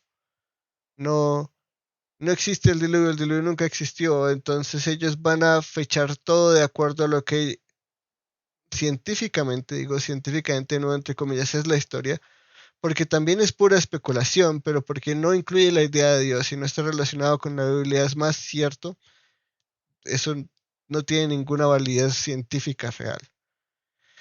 Pero sí, no, nada que ver. Y sí vas a encontrar mucha gente, muchísima gente que va a tener unas opiniones totalmente incorrectas de la realidad y la historia humana, pero que por alguna razón son más aceptadas en el mundo que cualquier verdad que esté relacionada con la Biblia. Porque simplemente el mundo no quiere aceptar la verdad. Y esa posición a la verdad siempre va a existir. Juan lo va a poner claramente, no, el mundo ama las tinieblas, no la luz. Y si crucificamos a la luz del mundo es porque amamos las tinieblas. No, no vamos a encontrar verdad histórica, bíblica, o sea, verdad histórica de lo que realmente sucedió fuera de la Biblia en estas épocas, creo yo. La verdad es que eh, sí, la historia secular está bastante sesgada. Podemos decir que la historia bíblica también está bastante sesgada. Sí, si lo vemos desde la misma perspectiva, pero creo yo siempre va a ser más cierto lo que Dios nos dice que pasó que lo que los hombres nos dicen que pasó. Vale, Daniel, muchas gracias. Bueno, pues entonces ahora que caigo en cuenta, tal vez me confundí, pero sí era sobre de pronto la idea de la resurrección, porque yo sí había escuchado algo que me dejaba pensando, bueno, entonces en el Antiguo Testamento, ¿cómo era la idea? Correcto, Entonces, sí. sí, Y sí, la resurrección sí es un tema muy controversial, pero yo creo que hay evidencia del Antiguo Testamento desde el Pentateuco. Entonces, yo creo que Moisés creía en la idea de resurrección y la predicó y la dejó en escrito. Y ya cuando lleguemos a Deuteronomio, bueno, vamos a ver. Ahora, obviamente, si vas al mundo secular, ¿quién escribe Deuteronomio? ¿No? Porque ellos creen en la hipótesis documentaria, Moisés no escribió nada, todos, un montón de personas a lo largo de miles de años que escribieron el Pentateuco. Entonces, es imposible ganar argumentos con un secular porque tienen preconcepciones siempre diferentes a uno, ¿no? Entonces, si empezamos porque Moisés no escribió el Pentateuco, pues vamos a terminar en un montón de argumentos y problemas y preguntas que no se pueden resolver, ¿no? Pero sí, sí es un mucho más controversial la resurrección, pero obviamente no voy a meterme mucho en el tema de resurrección porque nuestro tema es el reino de Dios, pero sí está involucrado con la resurrección de alguna forma y les voy a mostrar por lo menos algunos pasajes en el Antiguo Testamento desde Moisés y en los libros de sabiduría, incluso Eclesiastés, podríamos encontrar una idea similar, pero eso sí no los vamos a saltar, desafortunadamente. Pero sí, vale, Daniel, gracias. de nada. Y bueno, terminamos toda esta trayectoria con la gran redención y el gran nombre de Dios, ¿no? Entonces ya vimos la rebeldía de incluso el mismo pueblo de Dios, la intención del faraón y finalmente Dios va a orar, ¿no? Pero Moisés dijo al pueblo, no teman, estén firmes y vean la salvación que el Señor hará hoy por ustedes. Imagínense, esto es salvación. Ellos están a punto de ser ejecutados, pero Dios los va a salvar. Porque los egipcios a quienes han visto hoy no los volverán a ver jamás. Entonces ellos ven todas estas carrozas y Moisés les dice, no teman, ¿no? Y obviamente me salto la parte anterior donde ellos dicen como, nos vamos a morir, ¿por qué nos traes acá? Bla, bla, bla, bla, bla. Y Moisés es como, cálmense, no teman, porque Dios los va a salvar, ¿no? Dios los va a redimir de este juicio que viene sobre ustedes, ¿no? El Señor peleará por ustedes mientras ustedes se quedan callados. Y acá vemos como el enfrentamiento final entre Yahweh y los dioses egipcios, porque ahora es el ejército de los egipcios contra Yahweh, porque ya entendemos este concepto de dioses, imágenes y semejanzas del antiguo Medio Oriente y ahora entendemos lo valioso e importante que era un ejército. El Señor va a pelear. No utilizará a los israelitas. Así de poderoso es Él que a diferencia de los otros dioses, Él no necesita hombres para pelear. Él va a pelear por sí mismo. ¿Y cómo va a pelear? con la naturaleza misma, ¿no? Y esto está muy relacionado con el concepto de Dios creador. Y esto lo vamos a ver mucho en Jesús, que Él pueda callar el mar, ¿no? Y que la naturaleza que le obedezca, la naturaleza le obedezca, es la realidad de que Él es el Dios creador. Porque solo el que creó puede manipular la creación. Y esto nos lleva no solo a los patriarcas, como la columna de humo, la nube y la columna de fuego, sino nos lleva a la creación. El Dios que hizo los cielos y la tierra y dividió los mares, va a dividir el mar una vez más para que su pueblo vaya a la tierra que les ha dado, ¿no? Y esto está muy relacionado con la creación. Dios crea un mundo y pone el hombre ahí. Ahora, Dios crea este nuevo mundo después del diluvio. Y ahora Dios va a actuar como el Dios creador para que su pueblo vaya a esta nueva tierra que les ha dado, ¿no? Esto está completamente relacionado con el concepto de Dios creador. Entonces Dios dijo Yahweh a Moisés, ¿por qué clamas a mí? Di a los israelitas que se pongan en marcha. Imagínense eso. No me hables, yo solo caminen. No entiendo por qué están parados ahí esperando a qué. Adelante. Y tú levanta tu vara y extiende tu mano sobre el mar y divídelo, y los israelitas pasarán por el medio del mar sobre tierra seca. Imagínense, ni siquiera la tierra por la que atravesaron estaba mojada. Así de poderoso es Yahweh. Pero yo endurecería el corazón de los egipcios para que entren a perseguirlos. Ellos podrían haberse quedado ahí, ver cómo el pueblo cruzaba, porque ya esto es una muestra más del poder de Dios. Dios quiere matar al faraón y a sus ejércitos. Dios va a triunfar sobre los dioses egipcios total y absolutamente. Y Él se va a encargar de que eso suceda. Dios providente, Yahweh. Dios que está con su pueblo, Yahweh. Dios que conocemos por lo que hace, el que será quien será, por sus maravillas. Este momento es el gran momento de la salvación y por eso Moisés habla, este es el momento de la gran salvación que Dios va a hacer por ustedes, ¿no? Este es el momento final. A veces nos concentramos mucho en que salieron, pero no que Dios los salvó a lo largo del camino, los redimió a lo largo del camino.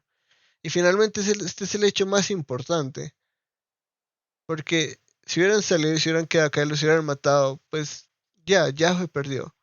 Pero Yahweh venció al ejército de los egipcios. Y esto es importantísimo cuando pensamos como alguien del Antiguo Medio Oriente. No solo obró tan poderosamente que el faraón no pudo más y los dejó ir, sino que acabó con su ejército sin un hombre que peleara. Y mírenlo como lo pone, me glorificaré en Faraón y en todo su ejército, en sus carros y en su caballería. Dios es glorificado en que el Faraón y todo su ejército y sus carros y su caballería perezcan. Dios es glorificado tanto en salvación como en juicio. Y acá lo vemos claramente. Juicio sobre el Faraón, su ejército y los dioses egipcios, salvación para el pueblo de Israel. Y en ambos Dios se glorifica. Y Dios se glorifica en la condenación de los que viven y adoran a la serpiente y son parte del reino de la serpiente.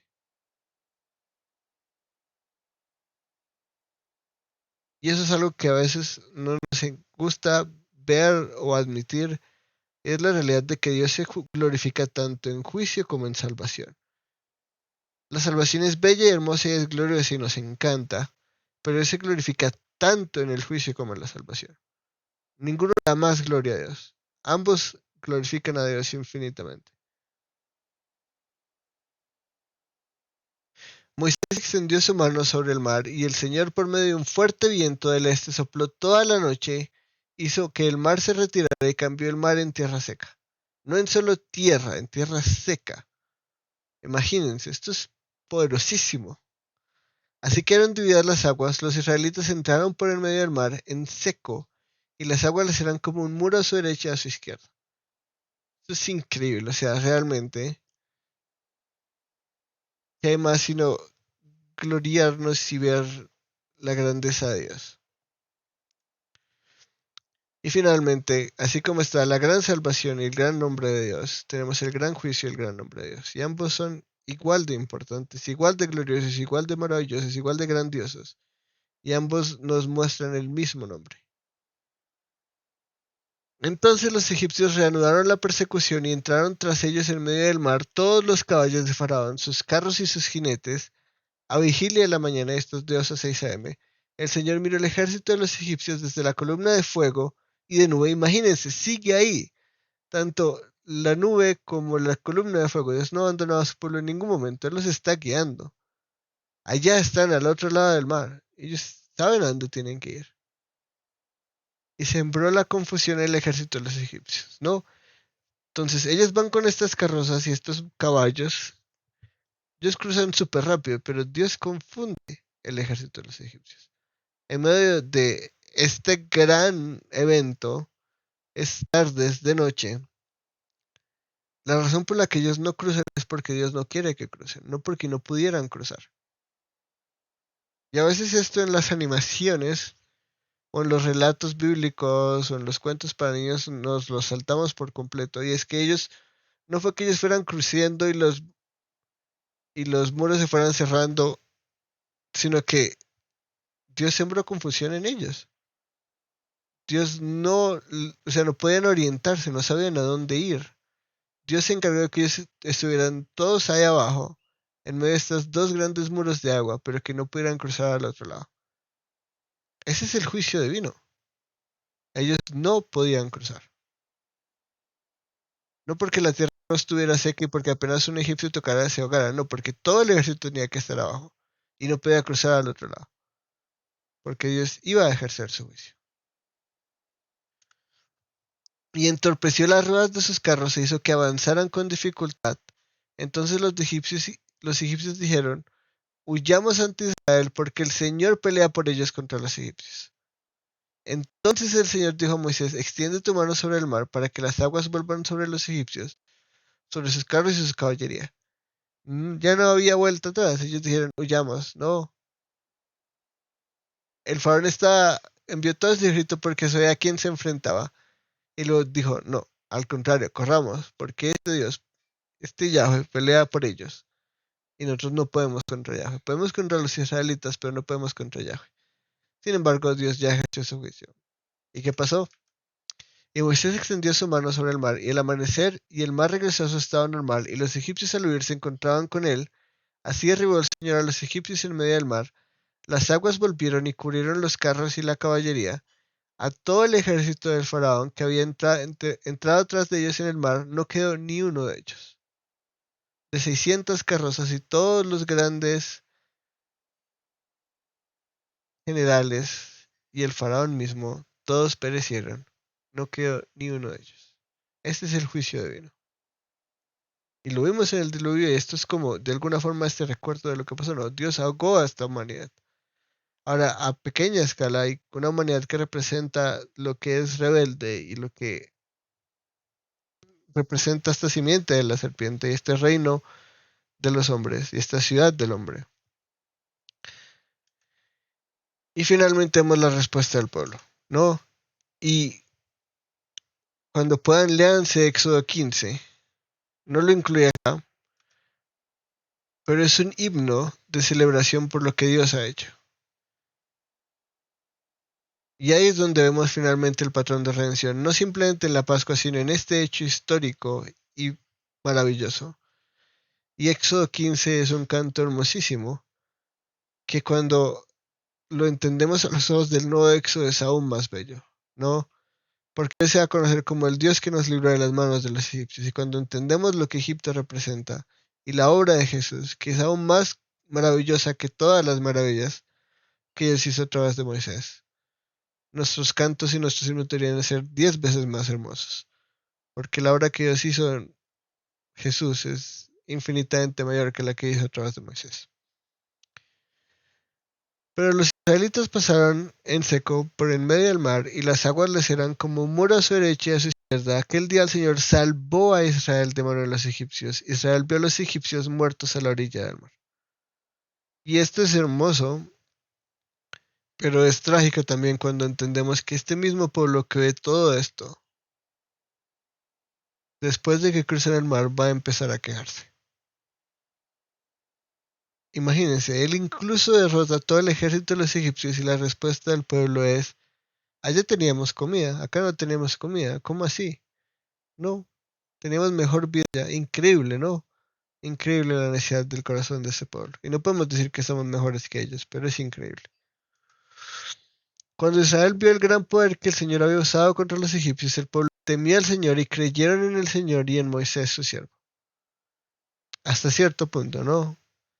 Eh, pero la respuesta finalmente es adoración.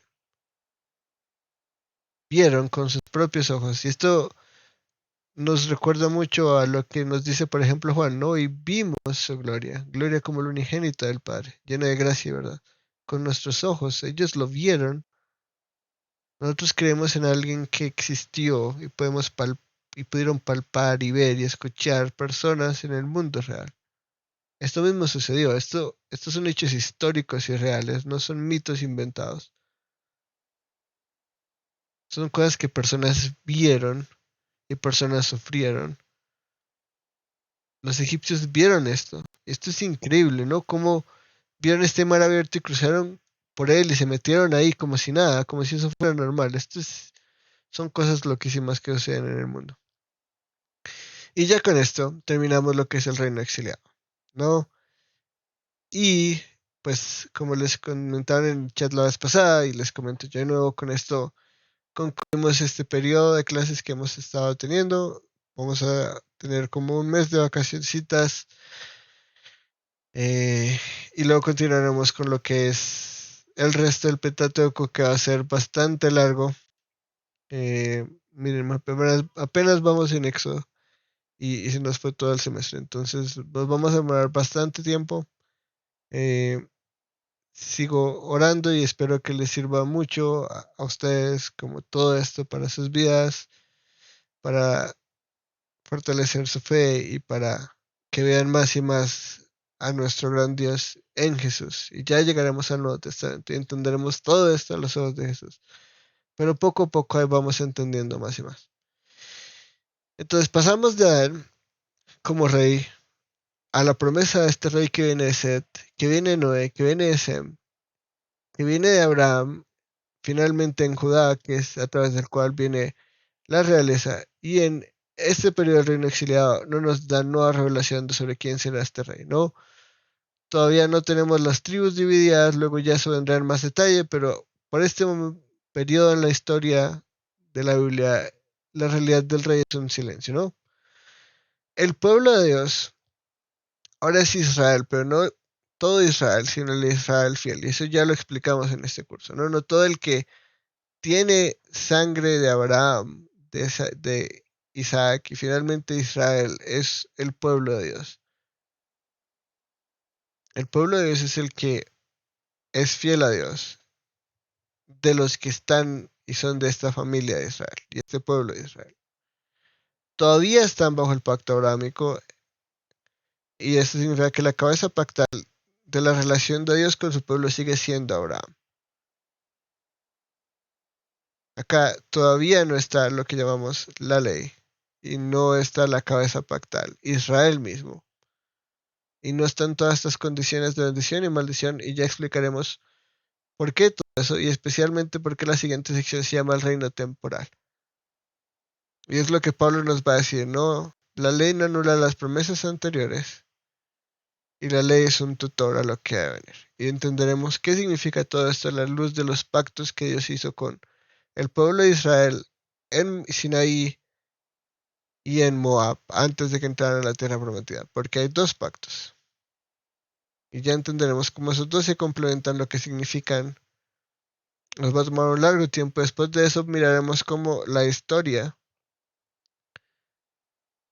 del pueblo de Israel se alinea bajo esos dos pactos. Y luego empezaremos con José. La tierra a la que van todavía no es Canaán, ¿no? En este momento son peregrinos y nómadas en el desierto. Entonces no hay nueva revelación del territorio. Seguimos en esta promesa de la tierra de Canaán. Y ya cuando lleguemos a lo que es la época de Josué, tendremos una nueva revelación de territorio. Pero no sabemos nada más del rey, no sabemos nada más del territorio. Pero tenemos esta Israel y el pueblo de Dios como el pueblo fiel, que está en continuación con todo lo que ha sido el pueblo de Dios en todas las eras, ¿no? Aquellos que le sirven y tienen fe en él y le sirven fielmente.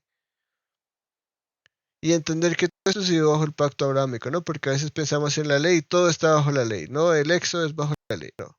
Acá todavía estamos bajo la relación de Dios con Abraham. Y es basado en la relación de Dios con Abraham y con los patriarcas que Dios ejerce el exilio, el éxodo, ¿no? No es basado en el pacto con Dios en Sinaí y lo que es la ley, sino es con Abraham. Y ya entendemos cómo Abraham se relaciona con lo que está atrás. ¿Alguna pregunta antes de concluir la clase? Sí, adelante. Bueno, no es como pregunta, sino agradecerte mucho por este espacio, Daniel. Realmente te agradezco mucho por todo lo que hemos aprendido. Ha sido muchísimo. Creo que nunca en mi experiencia personal en la iglesia y demás espacios en que he podido compartir la fe, no ha tenido como un estudio tan detallado de la palabra y te agradezco mucho por ese espacio, las personas que lo han coordinado. Y también reconocer que hay personas que no, por ejemplo, en la iglesia donde asisto, hay personas que están adelantando este curso, no se conectan por temas de horario de pronto a la clase, pero están haciendo y utilizando el recurso de YouTube. Entonces, como visualizar que también tenemos como un grupo de personas que sé que también están alineándose y están estudiando también con lo que hemos podido aprender a través de la herramienta de YouTube.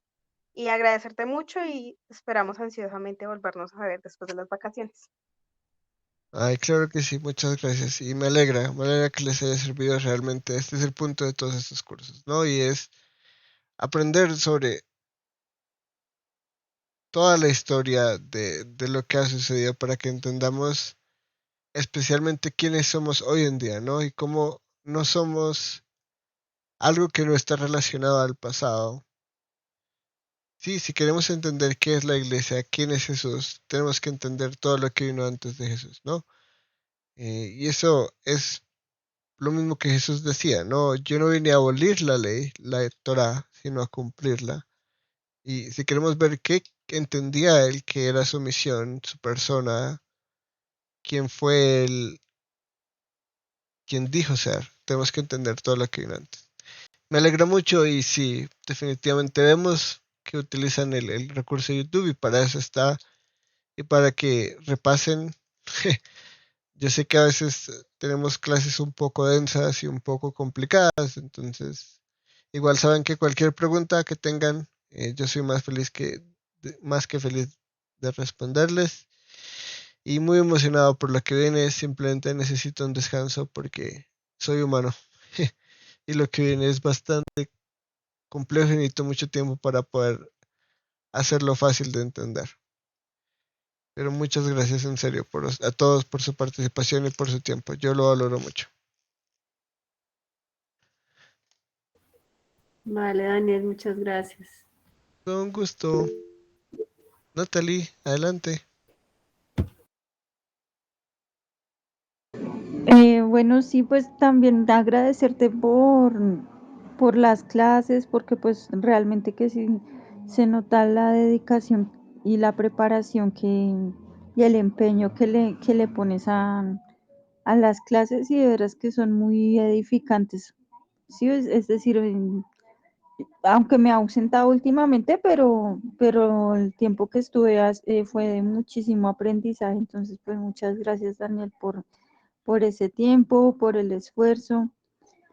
Y sí, pues gracias a Gise, pues y a los organizadores también del espacio, pues porque siempre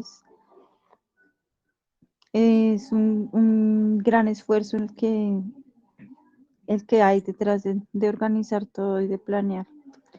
Y quería como preguntarte, Daniel, si tienes alguna opinión con relación a esta noticia que salió de que una inteligencia artificial cobró conciencia. Y es que mira que terminé de leer en Apocalipsis hace un par de semanas. Bueno, pues supremamente confundida, muchas preguntas, muchas cosas que no entendí, pero yo recuerdo que había una parte donde decía que em, iban a crear una bestia a la que le iban a dar vida y que luego iban a volverse adoradores de esa bestia. Pues, es decir, que al final de los tiempos el ser humano iba a ser capaz de crear de darle vida a, pues cuando lo leía yo lo entendí como a un aparato, ¿sí? Pero pues nosotros como ahorita ya no tenemos tanto aparatos así mecánicos, sino todo es digital, aplicaciones, la nube, todo es virtual, programas intangibles, software, eh, y ahorita pues cuando salió este anuncio de que hay una inteligencia artificial que reclama el haber cobrado vida y el tener sentimientos y conciencia, yo dije, Dios mío, ¿será que esto es la profecía que aparece ahí o no? Pero pues no sé tú qué opinas, qué piensas al respecto. Bueno, respecto a lo de la noticia, no es conciencia y no es vida. Realmente es imposible crear vida, es imposible crear conciencia. Es más, esos son los problemas más grandes que tienen que enfrentar los ateos, especialmente el concepto de conciencia. La inteligencia artificial tiene la capacidad de aprender, pero no la capacidad de ser un ser consciente. Son definiciones de conciencia que van aquí y allá y por eso algunos lo llaman conciencia, pero no es conciencia. La conciencia es algo único y irrepetible. Es más, es un milagro del universo, podríamos decirlo así. Entonces, respecto a eso, no. Ahora, respecto a Apocalipsis, te entiendo, eh, pero te puedo decir cosas básicas sobre Apocalipsis que nos pueden ayudar a entender un poco, porque yo sé que a veces uno ve en Apocalipsis todo muy futurista y muy fin de los tiempos. Yo soy un preterista parcial. Eso quiere decir que yo creo que muchas de las cosas que están en Apocalipsis ya se cumplieron en el pasado. No todas, pero muchas. Y si alguna vez te enseño Apocalipsis con este grupo u otro, pues hablaré un poco más al detalle, pero cuando hablamos del concepto de bestia en Apocalipsis, está muy relacionado con el concepto de bestia en Daniel. Y creo que si quieres entender Apocalipsis mucho, tienes que entender Daniel. Porque Daniel y Apocalipsis son libros muy relacionados. Y en Daniel hay unas bestias, y esas bestias son los 4 imperios grandes de la humanidad. Y eso está en el mismo pasaje donde hay un hijo del hombre, ¿no? Y ese es el título favorito de Dios. Y básicamente, sin hablar de las civilizaciones específicas y de Antíoco Epífanes y un montón de cosas, estas bestias que están en Daniel son hombres y reinos de hombres, ¿no? Pero son los reinos del hombre como existen hoy en día. Y creo que el concepto de reino de hombre, y es más, curiosamente vamos a estudiar esto de las bestias y el hijo del hombre porque es muy relevante para el reino de Dios, ¿no? Después de todo, si tú lees Daniel, siempre hay como este sueño de el reino de Dios triunfando sobre el reino del hombre. Pero es muy claro cuando habla de bestias porque nosotros entendemos lo que es una bestia. No es como este animal sin control. Es como despiadado y feroz y cruel y tirano. Ese es el reino de los hombres, ¿no? Y estas bestias en Daniel sí son civilizaciones específicas, pero el concepto se reparte, ¿no? Son estos gobernantes y estos imperios que son gobernados por hombres corruptos. Y en contraste está el reino de Dios, que es gobernado por un hombre y ese hombre delega su autoridad a los suyos, ¿no? Y es muy curioso, ¿no? Porque el reino de Dios es gobernado por un humano, pero un hombre de verdad es alguien como un hijo de un hombre y él les dado todo dominio y potestad. Y ese es Jesús finalmente, ¿no? Dios va a gobernar a través de un hombre. Esto nos va a conectar todo lo que hemos visto. No hay un rey hombre y en Daniel ese es el hijo del hombre. A diferencia de las bestias, este es como un ser humano de verdad, como con todas esas habilidades de compasión y de gobierno. Es como un Adán, una figura de Adán. Lo que Adán era, ¿no? Si tú ves a los animales y ves a Adán, hay una diferencia. Y es que Adán fue hecho a la imagen y semejanza de Dios. Es lo mismo, en medio de estas bestias, Dios va a gobernar a través de un ser humano de verdad. No lo que los seres humanos se volvieron. Y es estas bestias. Y esto lo vamos a Apocalipsis. La bestia es un gobernante. Y un gobierno, podríamos decirlo así de esta forma, ¿no? Y pues siempre que hace el concepto de bestia en Apocalipsis está relacionado con esta realidad de gobierno y de hombre gobernante, pero como las bestias de Daniel, como despiadado y cruel. Y cuando vamos, por ejemplo, al nombre de la bestia y como la bestia sufre una herida, pero vuelve a la vida después de esa herida, estamos hablando de alguien que a los ojos de Juan era como Nerón, ¿no? Entonces va a ser este gobernante que no solo es cruel y despiadado, sino Nerón era un loco, seamos honestos. O sea, Nerón era una persona muy curiosa, era un hombre que buscaba por encima de todo su propia gloria. Y eso no hay nada más representante del reino de la serpiente y la bestia que esta necesidad y este deseo de ponerse por encima de todos y ponerse en el trono mismo de Dios.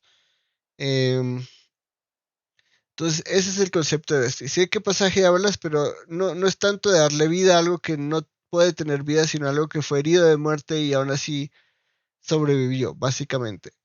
Pero sí está muy relacionado simplemente con un gobierno y un gobernante más que con tecnología o cosas así. Es más, la marca de la bestia no tiene nada que ver, no tiene nada que ver con tecnología. Es simplemente para mostrarnos que sea quien sea este hombre que va a venir en el fin de los tiempos, va a ser como Nerón. Eso es lo que Juan nos está diciendo. Y Nerón es